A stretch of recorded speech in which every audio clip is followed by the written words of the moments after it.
pesa hizi? Nzuri. Samahani dadangu. Sihitaji kupotezea muda. Sawa, mimi naitwa Kama. Nilikuwa na ombi moja. Mimi nimetokea kuvutiwa na wewe. Alafu isitoshe mimi ni mgeni kwenye hili eneo. Nimefikia kwenye ile hoteli hapo juu. Rwanda. Nilikuwa naomba kuwa na wewe kwa hizo siku mbili tu nitakazokuwepo hapa. Sina muda mrefu kwenye hili eneo. Kaka, hivi unajielewa kweli wewe? Una akili sasa? Unaniona mimi malaya eti? Au kwani hujafunzwa? Rwanda. Sikia nikwambie, mimi ni mke wa mtu. Naomba tuheshimiane. Umesikia? Tafuta njia ya kufuata wanawake wengine. Nisamee sana dadangu kama nitakuwa nimekuvunjia heshima. Sawa?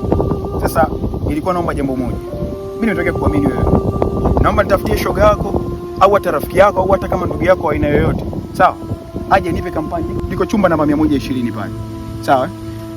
Kila siku mimi nitakuwa nampa 500. Yaani kwa hizi siku mbili nitakazokuwepo hapa, kila siku atakuwa anakula 500. Yaani leo na kesho maana kuna milioni 1 nimeandaa kwa ajili yake. Kaka, hivi uko serious? 1 million?